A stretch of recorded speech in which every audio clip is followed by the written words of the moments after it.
ये इंडिया गठबंधन हम भाजपा को सत्ता से बाहर करने में सक्षम होगा।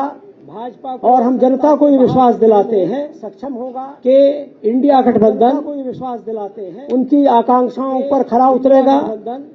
हम लोकतांत्रिक व्यवस्था को मजबूत करेंगे। देश में हम अभिव्यक्ति की जो आजादी भाजपा के कारण कुचली जा रही है, उसको बहाल करने में सक्षम होंगे।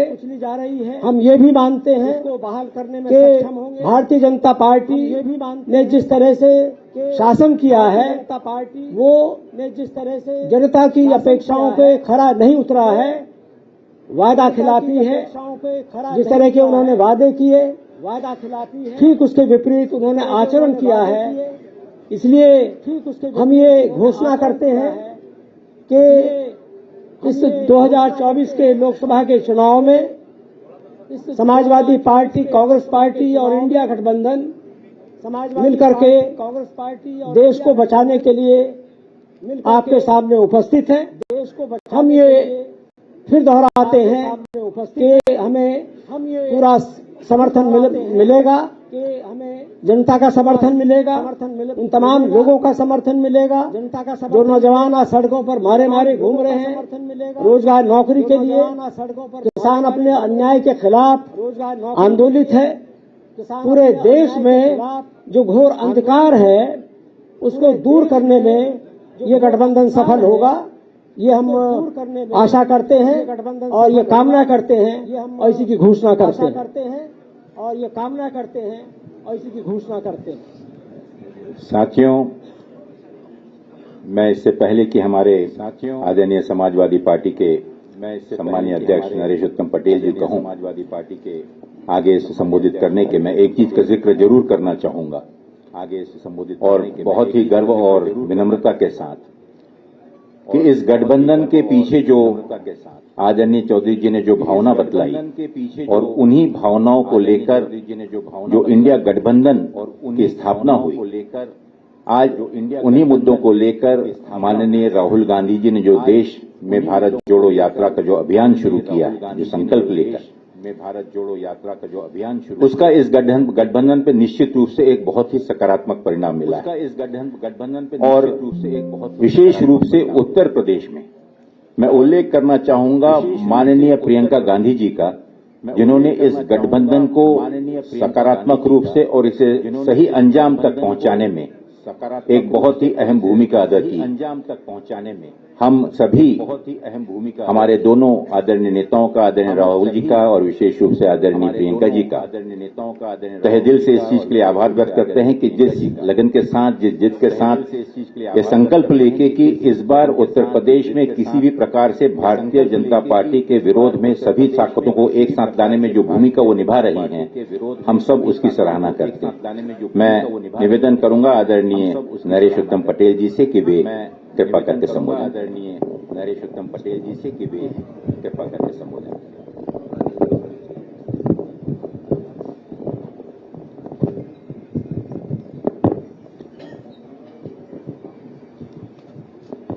सम्मानित पत्रकार भाइयों,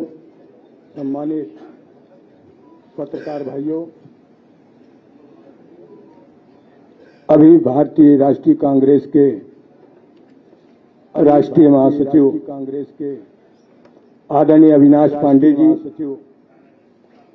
और समाजवादी पार्टी के मुख्य प्रवक्ता, राष्ट्रीय सचिव आदरणीय राजेंद्र चौधरी जी, भारतीय राष्ट्रीय कांग्रेस के प्रदेश के अध्यक्ष आदरणीय अजय राज जी, श्री अविनाश चंद पांडे जी और राजेंद्र चौधरी जी द्वारा कही गई बात का मैं समर्थन करता हूं और समाजवादी पार्टी के राष्ट्रीय अध्यक्ष माननीय श्री अखिलेश यादव जी का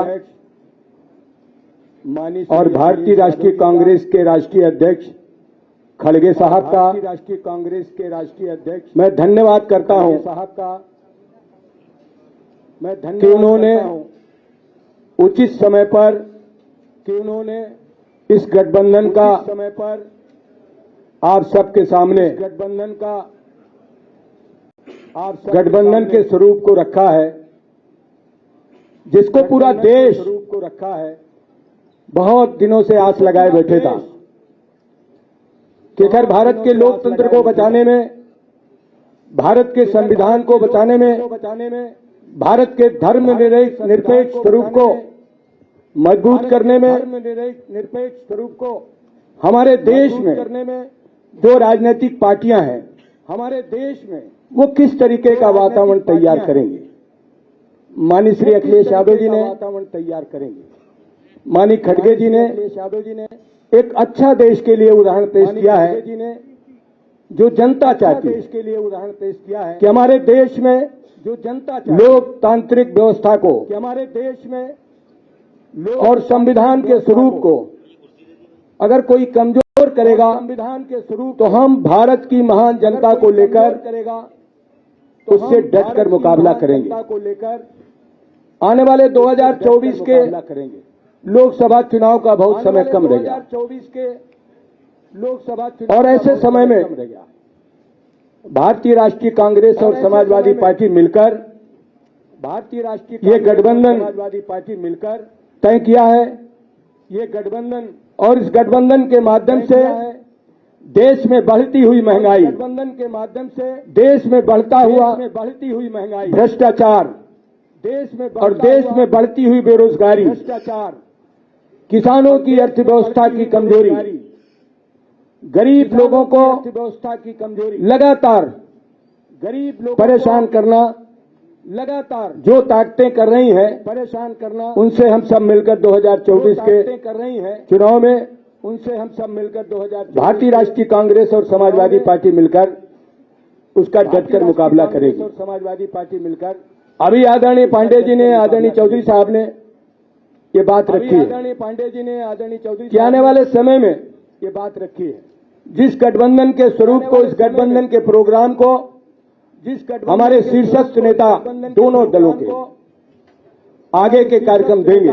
दोनों दलों के मैं तो आपके सामने यही कहना चाहता हूं कि समाजवादी पार्टी सदैव देश में सामाजिक सौहार्द को, सामाजिक विषमता को,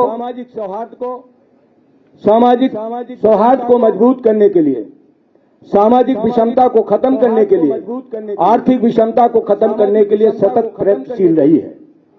इसी कड़ी में समाजवादी पार्टी के राष्ट्रीय अध्यक्ष और समाजवादी पार्टी के हमारे सभी नेताओं ये प्रयास किया कि हमारे देश में सामाजिक सद्भाव हो, ये प्रयास किया है, हमारे देश में सामाजिक विषमता समाप्त हो, हमारे देश में आर्थिक विषमता समाप्त हो, हमारे देश में आर्थिक विषमता। इसलिए हम सब मिलकर उन ताकतों का मुकाबला करेंगे जो देश के लोकतांत्रिक स्वरूप को कमजोर कर रहे हैं, जो देश और समाजवादी पार्टी ने कमजोर कर रहे हैं। भारतीय राष्ट्रीय कांग्रेस ने तय किया है कि उत्तर प्रदेश की 80 लोकसभा सीटों में भारतीय राष्ट्रीय कांग्रेस 17 सीटों पर चुनाव लड़ेगी और बाकी जो सीटें हैं 63 उत्तर प्रदेश में वो समाजवादी पार्टी के राष्ट्रीय अध्यक्ष उन पर अपने प्रत्याशी उतारेंगे। और इसी के साथ साथ मध्य प्रदेश के चुनाव में भी समाजवादी पार्टी ने एक सीट खजुराहो पर चुनाव लड़ने की सहमति कांग्रेस से प्राप्त की है और बाकी सीटों पर मध्य प्रदेश में भारतीय राष्ट्रीय कांग्रेस के उम्मीदवारों को जिताने का काम करेगी। और उत्तर प्रदेश में 17 लोकसभा सीटें कांग्रेस के पास और 63 सीटें समाजवादी पार्टी के पास। हम मध्य प्रदेश में समाजवादी पार्टी के चुनाव चिन्ह से एक सीट पर लड़ेंगे, बाकी सीटों पर हम कांग्रेस के प्रत्याशियों का समर्थन करेंगे। और वहीं उत्तर प्रदेश में 17 सीटें कांग्रेस जो लड़ेगी उसमें समाजवादी पार्टी उन 17 प्रत्याशियों को जिताने का काम करेगी। और इसी तरीके से भारतीय राष्ट्रीय कांग्रेस उत्तर प्रदेश में 63 लोकसभा क्षेत्रों में समाजवादी पार्टी के राष्ट्रीय अध्यक्ष जी द्वारा तय किए गए उम्मीदवारों को जिताने का प्रयास करेगी। मैं आपके सामने इंडिया गठबंधन के तहत जिन सीटों को सहमति बनी है वो सीटें मैं आपके सामने प्रस्तुत करने जा रहा हूं।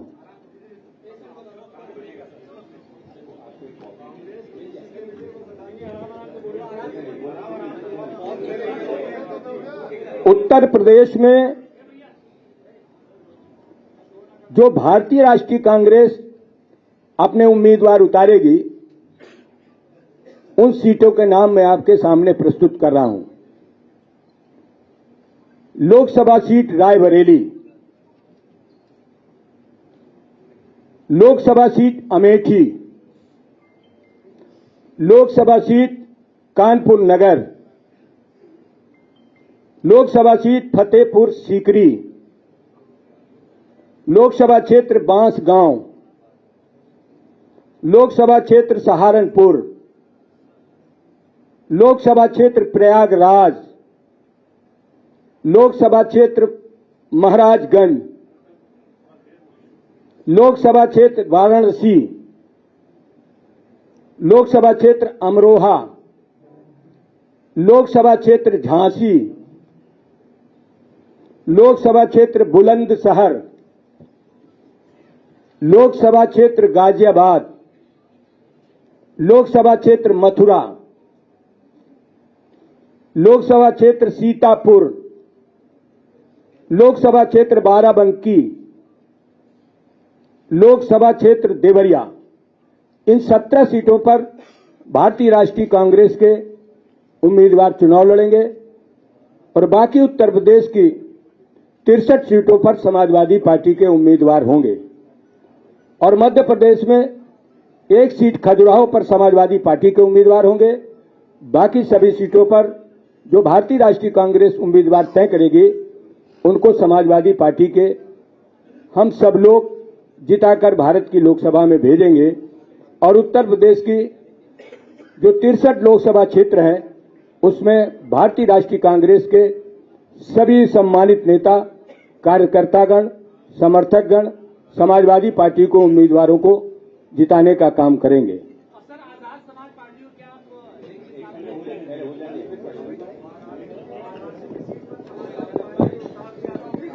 आपके सभी के अगर कोई प्रश्न होंगे तो उसको हम उत्तर देंगे। एक बार औपचारिक हो जाएंगे।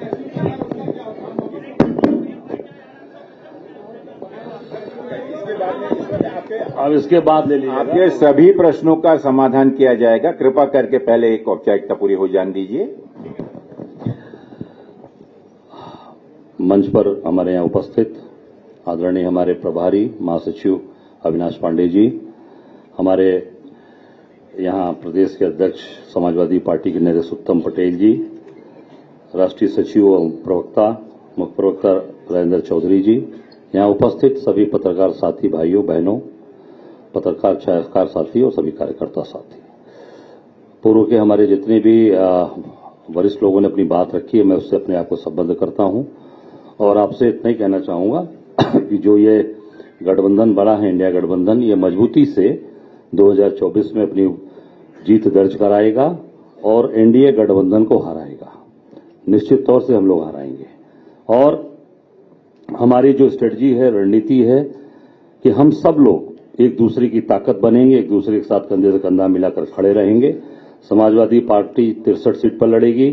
एक एक कांग्रेस का कार्यकर्ता, हमारा एक एक जाबाज बब्बर शेर उनके साथ खड़ा रहेगा और इनके जो कार्यकर्ता साथी है 17 सीट पर वो हमारे साथ खड़े रहेंगे। जैसा आप सब लोगों ने देखा कि आज राहुल जी की यात्रा लगातार चंदौली से जो चल रही है, ये भारत जोड़ो न्याय यात्रा, जबरदस्त समर्थन सहयोग चंदौली बनारस से प्रयागराज होते हुए आज हम सब लोग कानपुर से उनको छोड़े लखनऊ होते हुए, कल आपने लखनऊ में देखा ऐतिहासिक यात्रा हुई है। और वाराणसी की बात में जिक्र करना चाहूंगा, काशी बाबा विश्वनाथ की नगरी यात्रा के दौरान राहुल जी बाबा विश्वनाथ के दरबार में दर्शन करने गए और पहली बार ऐसा हुआ है, भाजपा के छोटे छोटे नेता भी जाते हैं, छोटे छोटे आरएसएस के उनके कार्यकर्ता भी जाते हैं, तो बाबा के दरबार की जो अंदर गर्भगृह की जो फोटो होते हैं वो इसलिए जारी होते हैं कि धार्मिक भावनाएं हमारी हैं, हम उसको अपने परिवार में, अपने घर में हम उस फोटो को हम टांगते हैं और हम सब लोग, पूरा परिवार उसको देखता है कि बाबा को हम जल ग्रहण करा रहे हैं और उनको हम उनका आशीर्वाद लेते हैं। वो चित्र, वो फोटो प्रशासन ने सरकार के दबाव में जानबूझकर जारी नहीं किया। और जहां तक मेरी जानकारी है, मैं स्पष्ट बता देना चाहता हूं, मेरे पास जो जानकारी आई कि सुबह मंगला आरती के बाद, विश्वनाथ जी के मंगला आरती के बाद से अंदर का गर्भगृह का सीसी फुटेज कैमरा ऑफ कर दिया गया था, बंद कर दिया गया था। यह सबसे बड़ी सुरक्षा की चूक है और बंद इसलिए कर दिया गया था कि अंदर से राहुल गांधी जी की कोई भी चित्र जारी न हो सके, कोई मिल न सके, इसलिए कि वो विश्वनाथ जी के भक्त हैं, बाबा के भक्त हैं और उनकी चित्र जारी न हो। इस तरीके की जो सोच है भाजपा और एनडीए गठबंधन की, मोदी जी की, मैं समझता हूं कि इसको सफल नहीं होने देगा। ये इंडिया गठबंधन जो आज ये समाजवादी पार्टी और कांग्रेस का गठबंधन बना है, निश्चित तौर से अत्याचार अन्याय के खिलाफ हम हर जगह लड़ेंगे। और जहां जहां भी राहुल जी की यात्रा गई, हर जगह paper leak, paper leak, paper leak, police की पेपर लीक। पता चला इलाहाबाद में लाठीचार्ज हुआ आज। और जो बच्चे सालों से तैयारी कर रहे हैं, गरीब परिवार के बच्चे, आज वो सालों से तैयारी करके कर्जा लेकर उनके पिताजी और उनको पढ़ा रहे हैं, लाखों लाख रुपया खर्चा करके राहुल जी से कर रहे हैं लोग। एक बच्चा तो आज कानपुर में रोने लगा हाथ पकड़ के उनका कि हम लोग तो बर्बाद हो गए। तो आज पीआरओ, एआरओ सबका पेपर लीक। तो पेपर लीक कहां से हो रही है? सरकार इस पर तत्काल कार्रवाई करे, उनको जेल भेजे। और मैं समझता हूं कि जो ये परीक्षाएं अभी हुई हैं, जो पेपर लीक हुआ है, इसको रद्द करना चाहिए। फिर से पुनः परीक्षा कराई जाए ताकि उस बच्चे, जो टैलेंटेड बच्चे हैं, उनका भविष्य अंधकार न हो सके। और ये इंडिया गठबंधन मजबूती से अपनी ताकत के साथ 2024 में एनडीए को हम हराएंगे। ये हम निश्चित तौर से पूरी तरीके से आपको विश्वास दिलाते हैं, प्रदेश और देश की जनता को विश्वास दिलाते हैं।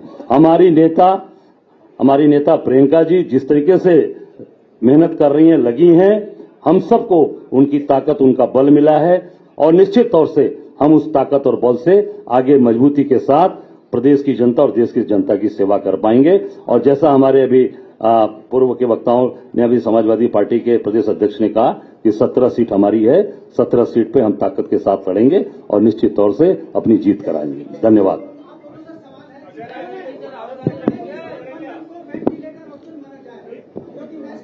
साथियों, जैसा कि हमारे सभी प्रमुख वक्ताओं ने आज इस गठबंधन के बारे में, उसका उद्देश्य, उससे संबंधित जो समझौता हुआ है, उस समझौते के तहत सीटों का बंटवारा, उनके नाम, इसकी जानकारी दी।